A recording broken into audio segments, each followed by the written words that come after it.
Ayesha Khan stepped off the rickety bus onto the manicured lawns of Crescent University, her heart pounding with a mix of awe and dread. The campus sprawled before her, a fortress of ivy-covered buildings and gleaming fountains, where Pakistan's elite sent their children to secure their futures.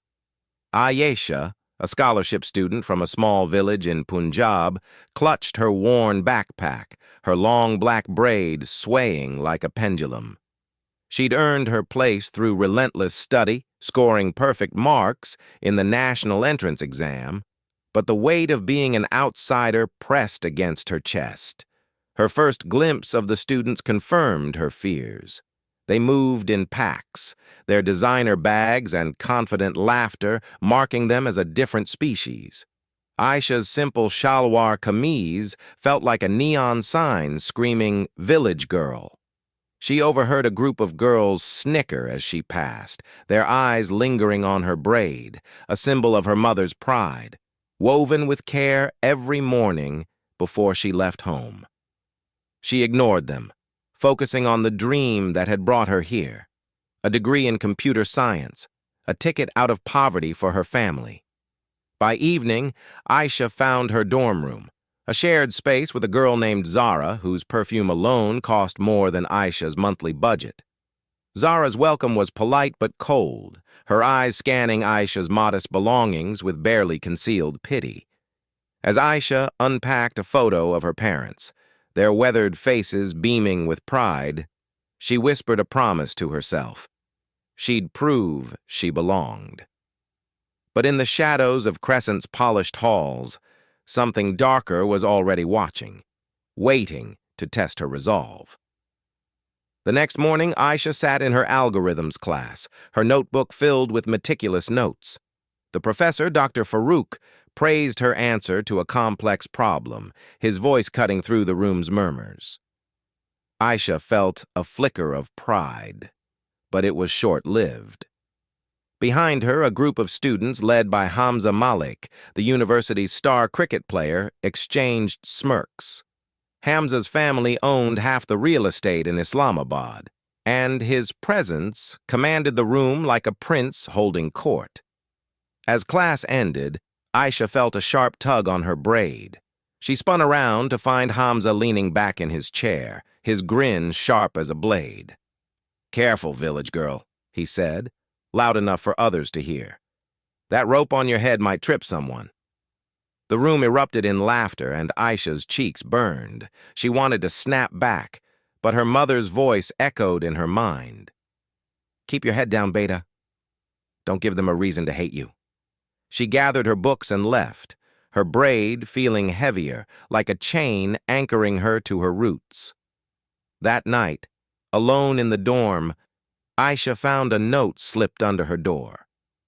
"Cut the braid, or we'll do it for you."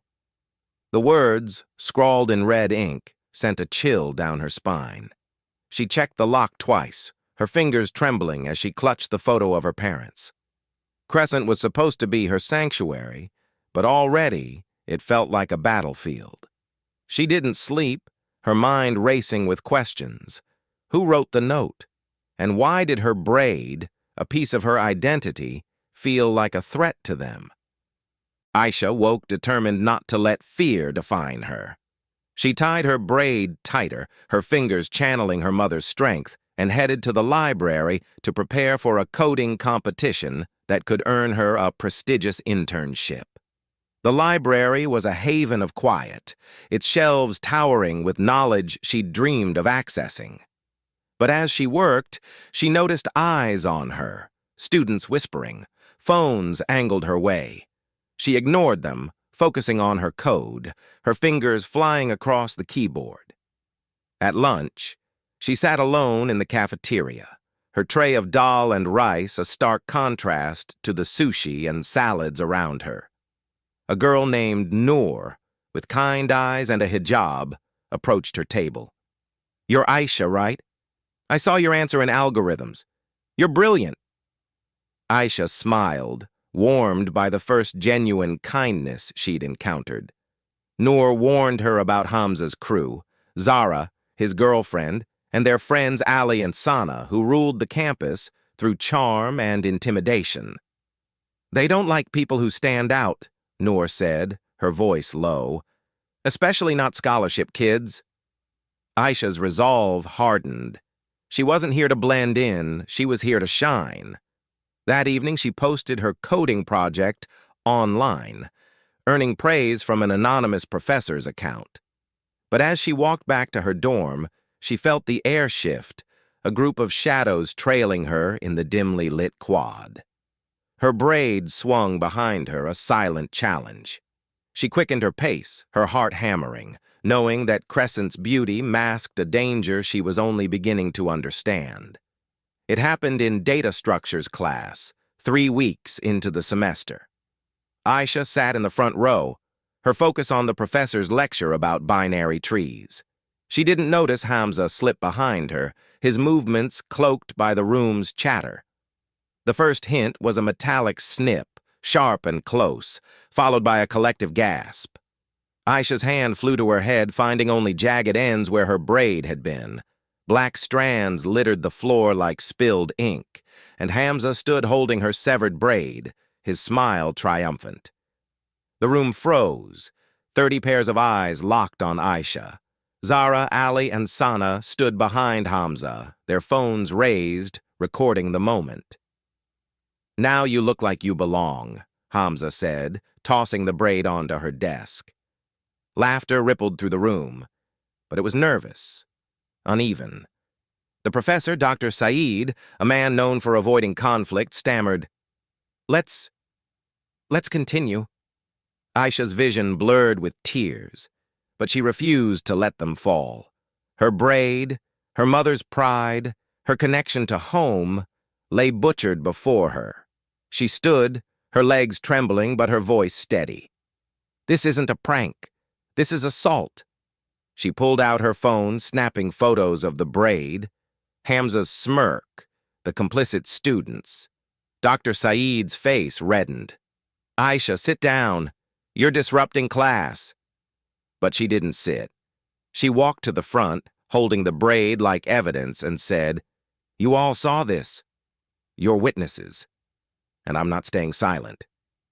As she left the room, the weight of their stares followed her, but so did a spark of something new, defiance, burning brighter than her fear. Ayesha locked herself in the dorm bathroom, staring at her reflection. Her hair, once cascading past her shoulders, was now a jagged mess, barely reaching her chin.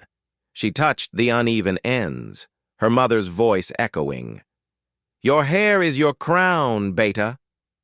Tears came then, hot and silent. But they weren't just for her hair.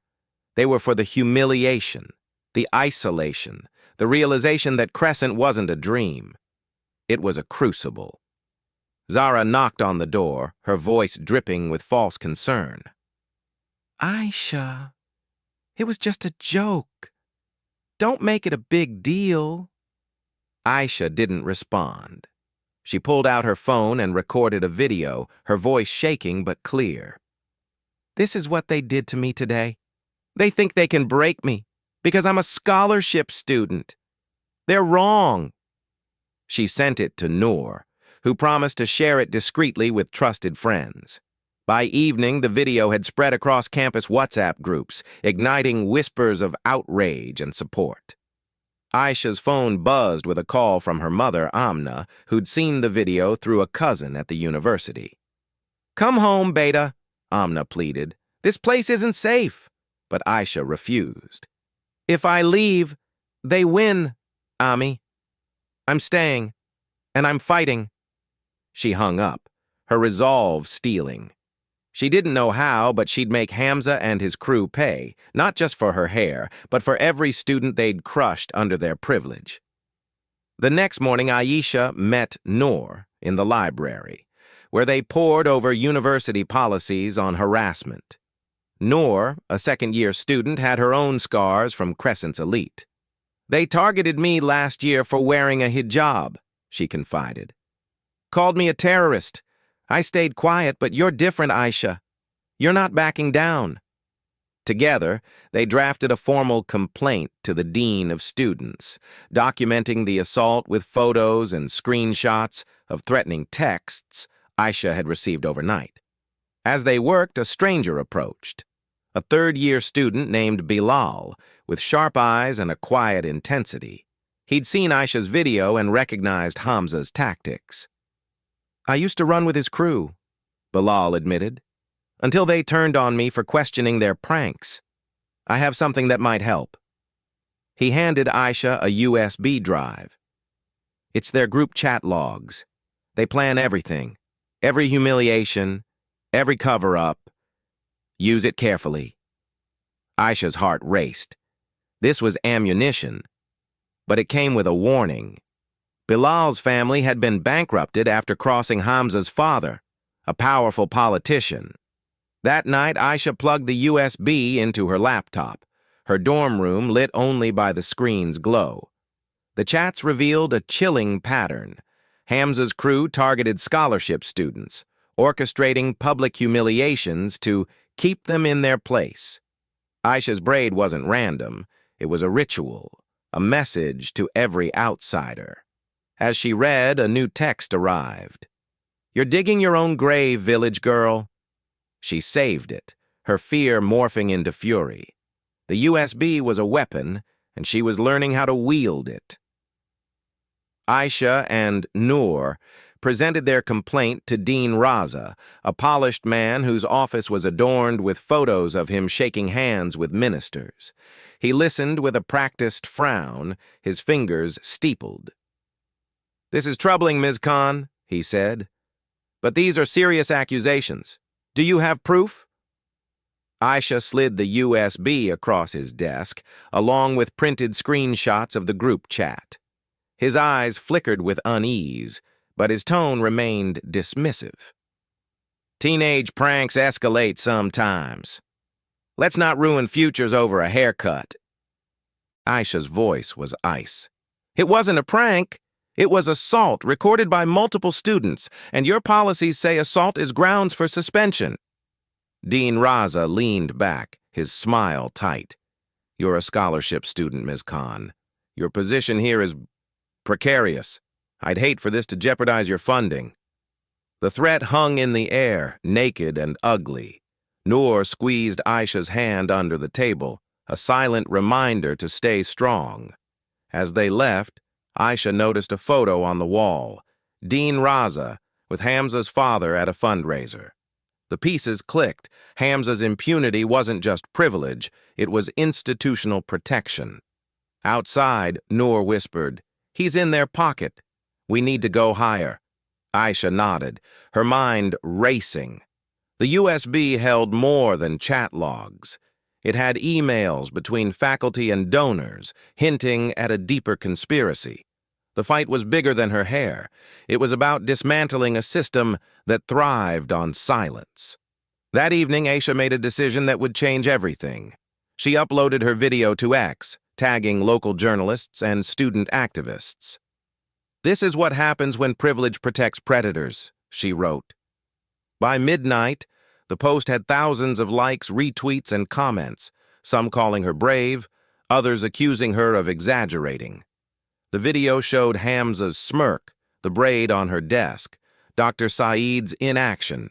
It was undeniable, raw, and spreading like wildfire. The next day, campus was a pressure cooker. Students whispered in hallways, some avoiding Ayesha's gaze, others offering quiet nods of support. Hamza's crew doubled down, spreading rumors that Ayesha had staged the incident for attention.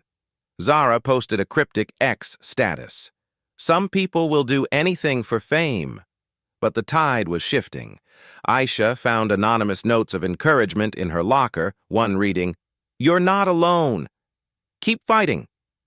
Her phone buzzed with a call from a journalist, Sana Mir, who'd been investigating Crescent's dark underbelly for years.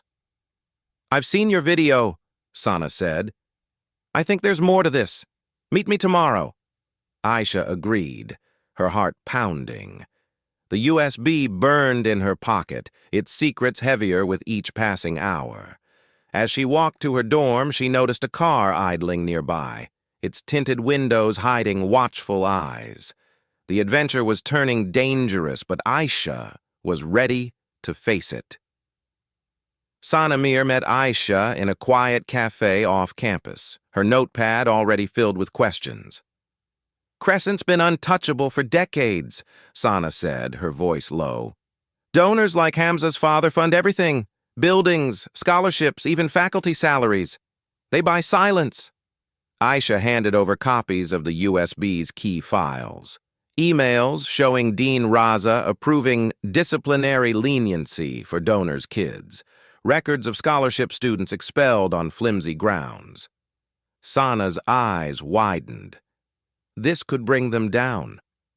Back on campus, Ayesha noticed a shift. Professors avoided her questions in class, and security guards lingered near her usual spots. Hamza's crew was quieter, but their glares were sharper, like knives waiting to strike. Ayesha kept her phone recording during every interaction, her paranoia growing. That night, she found her dorm room door ajar, her laptop untouched, but her notes scattered. Someone had been inside, searching for something, likely the USB. Ayesha called Bilal, who urged her to hide the drive. "Hamza's father has people everywhere," he warned. "Cops, lawyers, even hackers." Ayesha tucked the USB into a locket her mother had given her, its weight a constant reminder of the stakes. As she lay in bed, she heard footsteps outside her door, pausing before moving on. The university's beauty was a facade, hiding a machine that crushed anyone who dared challenge it. The next day, Ayesha attended a coding workshop, her focus fraying under the weight of her fight. During a break, a professor approached her, Dr. Amina, a young computer science lecturer with a reputation for fairness. "I saw your video," Dr. Amina said quietly. "I've been at Crescent 10 years. What happened to you isn't new." She slipped Ayesha a folded note with an address and a time. "Meet me there. Bring the drive." At the address, a small bookstore in a crowded market, Ayesha found Dr. Amina waiting with a man introduced as Imran, a former Crescent student turned whistleblower. Imran had been expelled a decade ago after exposing a cheating ring involving donors' kids. "They ruined my family," he said, his voice heavy. "But I kept records. Combine them with yours and we can expose the whole network." He handed Ayesha a hard drive, its files mirroring her own. Financial trails, donor payoffs, silenced victims. As Ayesha left, she felt a surge of hope and danger. A motorcycle roared past, its rider glancing at her too long. She clutched the locket, her braid's absence a constant ache. Dr. Amina's warning echoed, "They'll come for you now. Protect the evidence and protect yourself." Ayesha wasn't just fighting for her dignity anymore. She was uncovering a conspiracy that could shake Pakistan's elite to its core. Ayesha woke to a flood of notifications. Her ex-post had reached millions, trending with hashtag Justice for Ayesha. Support poured in, but so did hate, threats to her family, doctored photos of her online, even a fake police complaint accusing her of defamation. Hamza's crew had escalated, leveraging their connections to paint her as a liar. Ayesha's mother called, her voice trembling. "They came to the village, Beta. Men asking about you. Be careful." On campus, Ayesha felt like prey. Security cameras seemed to follow her, and a janitor she'd never noticed before lingered near her dorm. She confided in Noor, who suggested they contact a lawyer. Through Sanamir, they found Rabia, a fierce human rights attorney who'd taken on powerful families before. Rabia reviewed the USB and hard drive, her face grim. "This isn't just bullying, it's organized crime, RICO-level stuff. But you're in danger, Ayesha. They'll do anything to stop you." That night, Ayesha and Noor moved the evidence to a secure cloud server, encrypting it with a password only they knew. As they worked, a brick crashed through their dorm window, a note tied to it. Stop, or your family pays. Ayesha's hands shook, but she snapped a photo of the note, adding it to her growing file. The adventure was no longer just about justice, it was about survival. Word of Ayesha's fight spread, and students began organizing. Noor and Bilal rallied a group of scholarship students and allies, planning a peaceful protest outside the administration building. Ayesha hesitated. Protests could escalate, but the sight of her severed braid, now kept in a Ziploc bag as evidence, pushed her forward. She joined the group holding a sign, "Privilege doesn't justify assault." The protest drew hundreds, their chants echoing across campus. "Justice for Ayesha! End the silence!" News vans arrived, and Sana Mir live-streamed the event, capturing students sharing their own stories of harassment. But Hamza's crew countered, spreading rumors that Ayesha was paid to stir trouble. A scuffle broke out when Ali shoved a protester and security stepped in, not to help, but to disperse the crowd. Ayesha recorded it all, her phone a shield against their intimidation.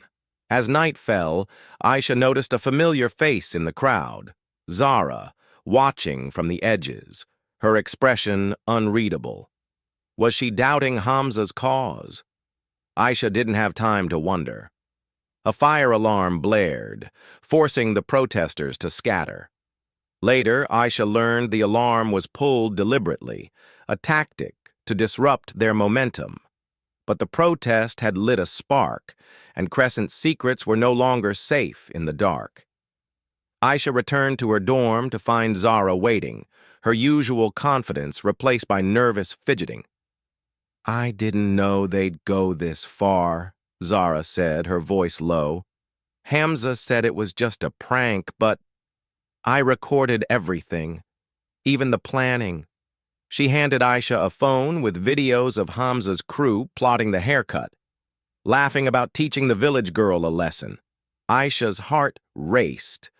This was dynamite, but trusting Zara felt like walking into a trap. Zara's eyes were wet. "My father's on the board. He'll disown me if I go public, but I can't keep quiet anymore. I was like you once, a scholarship kid. They let me in, but only if I played their game." Ayesha saw pain in Zara's face, a mirror of her own struggles. Against her instincts, she took the phone, promising to protect Zara's identity. But as Zara left, Ayesha wondered, was this genuine remorse or a ploy to sabotage her? That night, Ayesha reviewed Zara's videos, each one more damning than the last.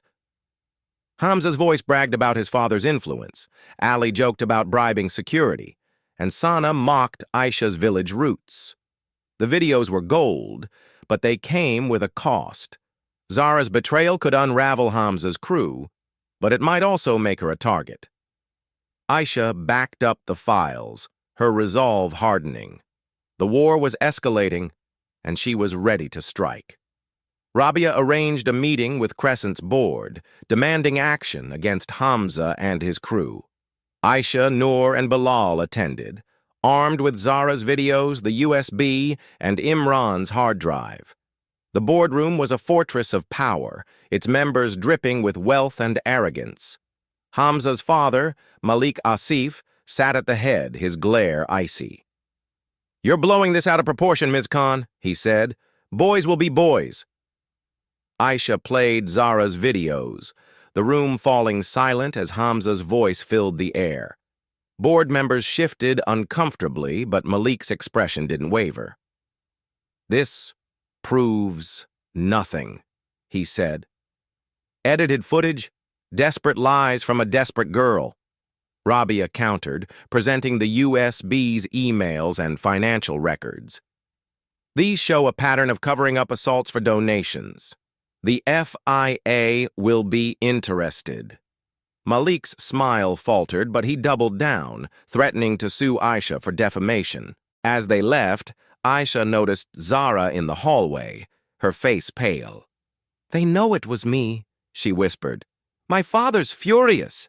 Ayesha squeezed her hand, promising to protect her, but as they stepped outside, a black SUV idled nearby, its driver watching them. The board wasn't just denying the truth, they were preparing to bury it, and Ayesha with it.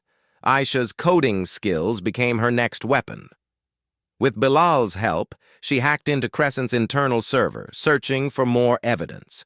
They found a hidden folder labeled Disciplinary Archives, containing records of silenced complaints, students expelled, faculty fired, all tied to donor influence. One file mentioned a girl named Hina, expelled after reporting an assault by Ali. Ayesha's blood boiled. Hina was another victim of the same machine. They worked in secret, using an encrypted VPN to avoid detection. But as they downloaded the files, Ayesha's laptop froze, a message flashing. "We see you." Someone was watching, likely Hamza's father's hired hackers. Bilal rerouted their connection, but the scare was real. "We're in deep now," he said. "If they trace this, we're done." Ayesha nodded, her fingers steady on the keyboard. She wasn't just fighting for herself anymore. Hina, Zara, and countless others deserved justice. By dawn, they'd secured the files, but Ayesha's phone buzzed with a new threat. A photo of her mother's village shop captioned, "Accidents happen." Fear gripped her, but she channeled it into action, sending the files to Sana, Mir, and Rabia. The adventure had turned digital, a high-stakes game of cat and mouse, where one wrong move could cost everything. Ayesha called her mother, her voice breaking as she explained the threats. Amna was resolute. "They want you to run, Beta. Don't. Your father fought for our village's rights until his last breath. You're his daughter." Amna revealed she'd contacted a local activist group who'd promised to protect the family. Ayesha's heart swelled. Her mother wasn't just a nurse, she was a warrior, too. Back at Crescent, Ayesha found an unexpected ally in Dr. Saeed, the professor who'd ignored the assault. Guilt-ridden, he offered to testify about administrative pressure to overlook donor kids' behavior. "I was weak," he admitted. "But you're not. Let me help." Ayesha accepted, wary, but desperate. Dr. Saeed's access to faculty records could uncover more dirt, but trusting him felt like dancing on a tightrope. That night, Ayesha dreamed of her father, his calloused hands braiding her hair as a child. "You're stronger than they know," he'd said. She woke with tears on her cheeks, clutching the locket with the USB. Her family's love was her armor, but the threats were closing in. She needed to act fast, before the elite's power crushed her. Sanamir proposed a risky plan, a sting to catch Hamza's crew admitting their crimes on camera.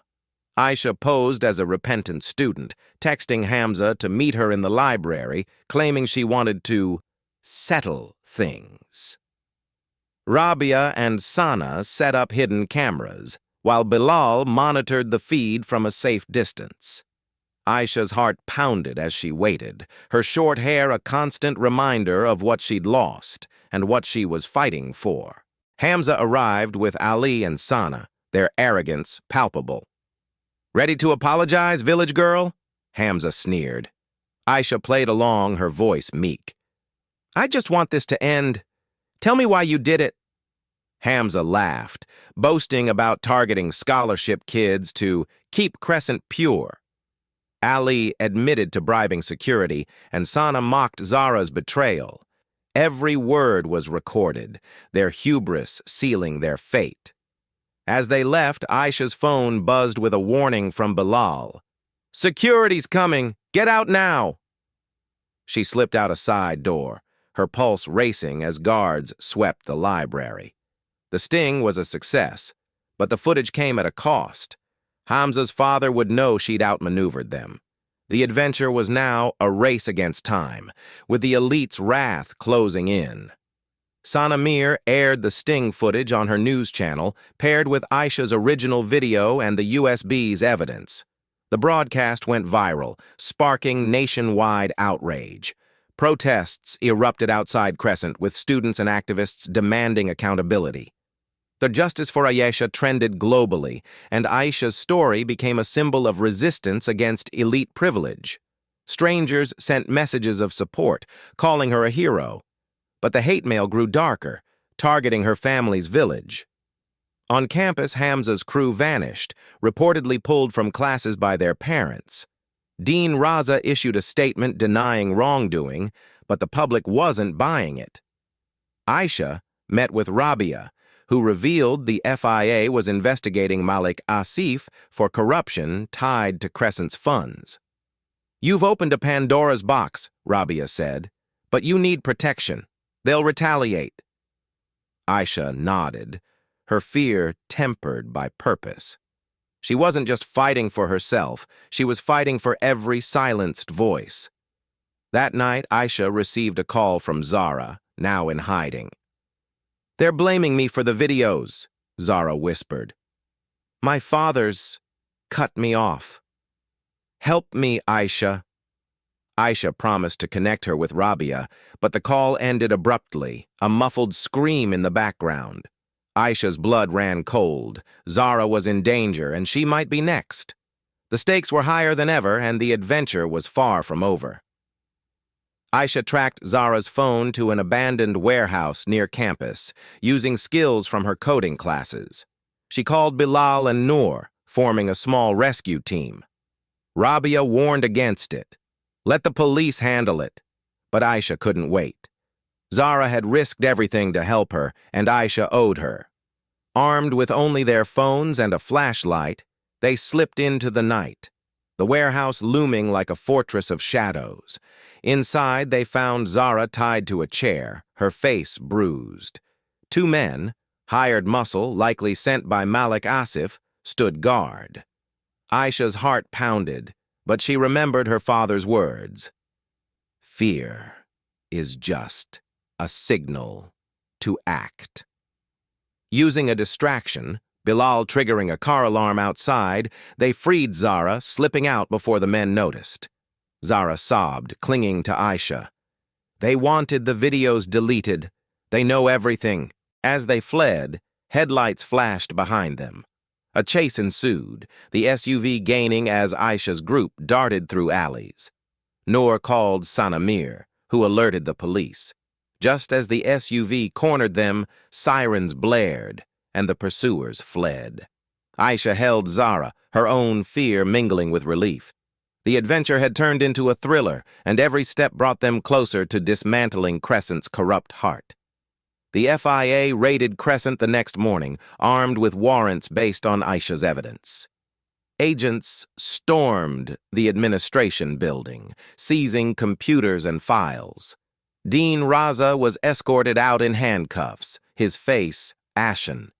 Malik Asif and other board members were detained, their wealth no match for the mountain of evidence Ayesha, Zara, and their allies had compiled. The campus buzzed with shock, students filming the chaos for X. Ayesha watched from the library, her laptop open to Sanamir's live broadcast. The reporter detailed Crescent's crimes: embezzlement, assault cover-ups, and a scheme to drug scholarship students to lower their performance. Ayesha's heart ached for Heina and others who'd suffered in silence. But pride swelled too. She'd lit the match that burned their empire down. Noor hugged her, whispering, "You did this, Ayesha. You changed everything." But the victory was bittersweet. Ayesha's scholarship was frozen pending an investigation, and her mother reported more threats at home. The elite were down, but not out, and Ayesha knew they'd strike back. She clutched her locket, the USB safe inside, and prepared for the next battle. The adventure was now a revolution, and she was its unlikely leader. Ayesha testified in court a month later, facing Malik Asif and Dean Raza. Rabia presented the USB, hard drive, and Zara's videos, building a case that left the courtroom stunned. Ayesha's voice was steady as she recounted the assault, her severed braid displayed as evidence. "They didn't just cut my hair," she said. They tried to cut my future, but I'm still standing. Malik Asif's lawyer tried to discredit her, painting her as a vengeful scholarship student.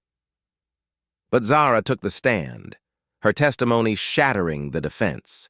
She admitted her role in Hamza's crew, her voice breaking as she described the pressure to conform. The judge's face hardened and whispers of guilty rippled through the gallery.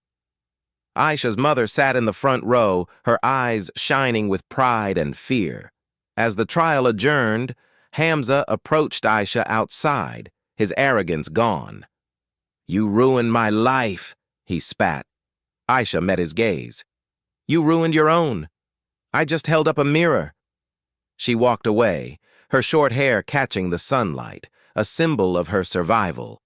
The courtroom was a battlefield, but Ayesha was winning, one truth at a time. The verdicts came swiftly. Malik Asif faced 10 years for corruption and conspiracy, Dean Raza 5 for embezzlement. Hamza and his crew were expelled, with criminal charges pending. Crescent's board was dissolved and the university placed under federal oversight. Ayesha's scholarship was reinstated, but the campus felt different, haunted by its own secrets, now laid bare.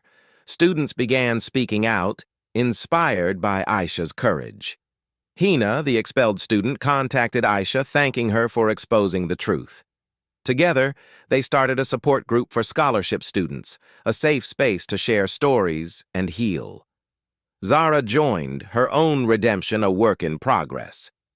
Ayesha saw her not as a traitor, but as a survivor, like herself. But the threats didn't stop. Ayesha's family received anonymous calls, and her mother's shop was vandalized. Ayesha moved them to a safer city, using funds from a crowdfunding campaign sparked by her story. The adventure wasn't over. It was evolving into a movement, with Ayesha at its heart, her courage a beacon for others. Ayesha was invited to speak at a national education conference in Karachi, her story now a case study in reform. She stood before thousands, her short hair styled confidently, and shared her journey. "They cut my hair to silence me," she said, "but they gave me a voice. Every student deserves to learn without fear." The crowd roared, and hashtag Justice for Ayesha trended again, this time with policy proposals attached. Backstage, she met policymakers drafting the Ayesha Act, a law mandating independent oversight for private universities. Ayesha's input shaped its clauses, ensuring protection for marginalized students. Her mother watched from the audience, her new role as a community health advocate, a testament to their shared strength. Ayesha felt her father's presence, his belief in her carrying her forward. But danger lingered. A man in a suit approached after her speech, offering a settlement to drop her advocacy. Ayesha recognized him, a lawyer tied to Malik Asif's allies. She refused, her voice firm. "I'm not for sale." As he walked away, Ayesha noticed a familiar SUV outside.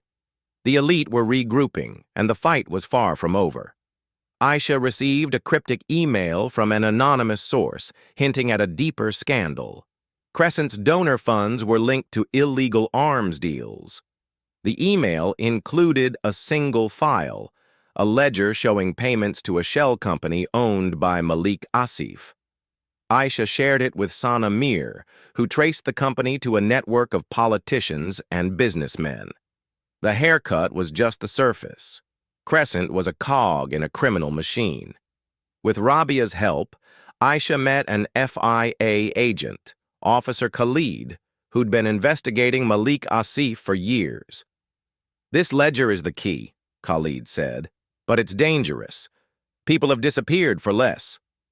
Ayesha handed over the file, her hands steady. She'd come too far to back down. Khalid promised protection, but Ayesha knew trust was a luxury she couldn't afford.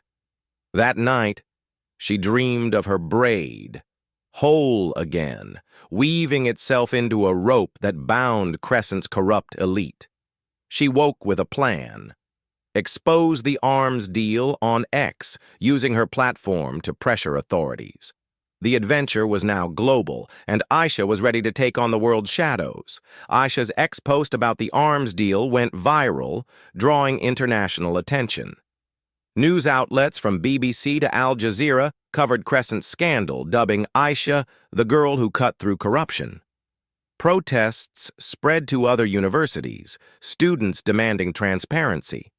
Ayesha's inbox flooded with messages from across the globe. Students in India, Nigeria, Brazil, all facing similar battles against elite privilege. Officer Khalid's team arrested 3 more board members, their confessions unraveling the arms network. Ayesha's evidence was pivotal, but it painted a bigger target on her back. She moved to a safe house with Noor and Zara, their bond forged in shared danger. Bilal sent encrypted updates, warning of mercenaries hired to silence them. Ayesha's life was now a thriller, each day a gamble between truth and survival. Her mother called, her voice proud but strained. "You're changing the world, Beta, but come home soon." Ayesha promised she would, but not yet. The ledger had opened a door, and she was stepping through, ready to expose every secret Crescent hid. Her hair might be short, but her reach was limitless. Ayesha received a tip about a secret meeting at Crescent's old library, where Malik Asif's allies were planning to destroy evidence. She, Noor, Bilal, and Zara infiltrated the campus at midnight, using Bilal's knowledge of security blind spots. The library was dark, its shelves heavy with secrets. They found a locked room, voices inside discussing cleaning the slate. Ayesha recorded every word, her heart pounding. The door burst open, revealing Ali and a hired thug. A struggle ensued, Noor distracting the thug while Ayesha uploaded the recording to the cloud. Bilal tackled Ali, giving Zara time to escape with the phone. Sirens wailed as Khalid's team arrived, tipped off by Ayesha's emergency signal. The conspirators were caught, their plans in ruins.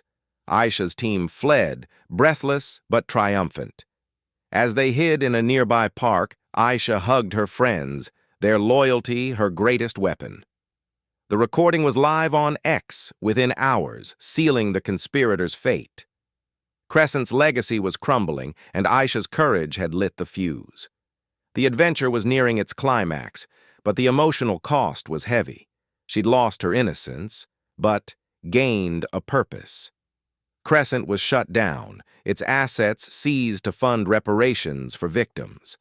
Ayesha's scholarship was transferred to a public university, where she thrived, her coding skills earning global recognition. She launched an app, Speak Up, connecting marginalized students with legal and media resources. Downloads soared, each one a testament to her impact. Her hair grew back, but she kept it short, a badge of her battle. Noor and Zara became her sisters in arms, co-founding a non-profit to reform education. Bilal pursued cybersecurity, protecting activists like Ayesha from digital threats. Sanamir won awards for her reporting, dedicating them to Ayesha. The Ayesha Act passed, ensuring no student would face what she had. Her mother's shop was rebuilt, funded by supporters inspired by Ayesha's story. But the scars remained. Ayesha visited her father's grave, laying her old braid beside it. "I kept fighting, Abu," she whispered. The wind carried her words, a promise kept. The adventure had transformed her, and the world was watching, ready for the next Ayesha to rise. 2 years later, Ayesha walked across her new university stage, her degree in computer science a testament to her resilience. The crowd cheered, her mother and friends in the front row, their faces glowing with pride. Ayesha's valedictorian speech was simple but powerful. "They tried to cut me down, but I grew stronger. To every student told they don't belong, your voice is your power. Use it." After the ceremony, she met Hina, now a teacher advocating for marginalized kids. They hugged, their shared pain a bond of strength. Ayesha's app had helped Hina reclaim her story, and together they were changing lives. A message arrived from Zara, now studying abroad. "You saved me, Ayesha. Keep shining." Ayesha smiled, her heart full. As she left the stage, a young girl approached, her eyes wide. "I saw your story. I'm a scholarship student and they're bullying me. What do I do?" Ayesha knelt, handing her a speak-up flyer. "Document everything. Fight smart. You're not alone." The girl nodded, her fear easing. Ayesha's war was over, but her movement was just beginning. Ayesha joined the Ministry of Education, leading a task force on student rights. Her work took her to schools across Pakistan, where she trained teachers and students to combat bullying. Speak Up expanded globally, its servers humming with stories of courage.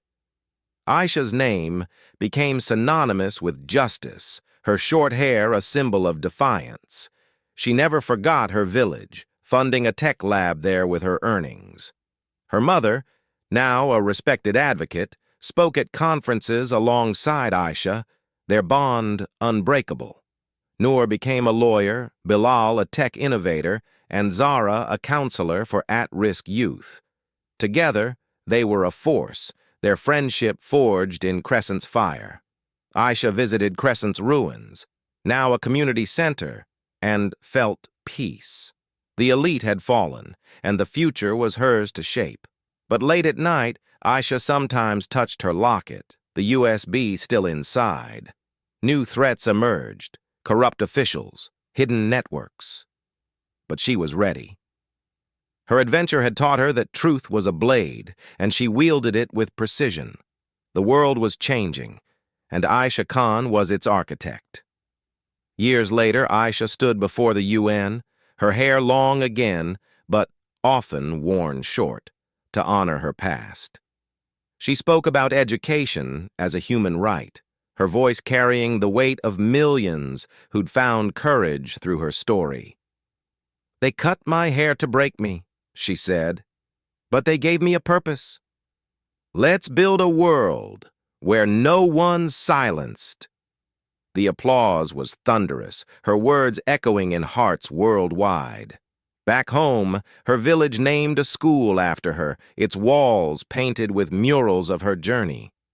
Ayesha visited, teaching kids to code, their eyes bright with dreams she'd once held. Her mother, now retired, watched with pride, her calloused hands clapping loudest. Ayesha's father's spirit was there, in every line of code, every fight won. As she left the school, a girl ran up, her braids swinging. "I want to be like you," she said. Ayesha smiled, touching the girl's braid. "Be better. Be you." The sun set, casting a golden glow over the village.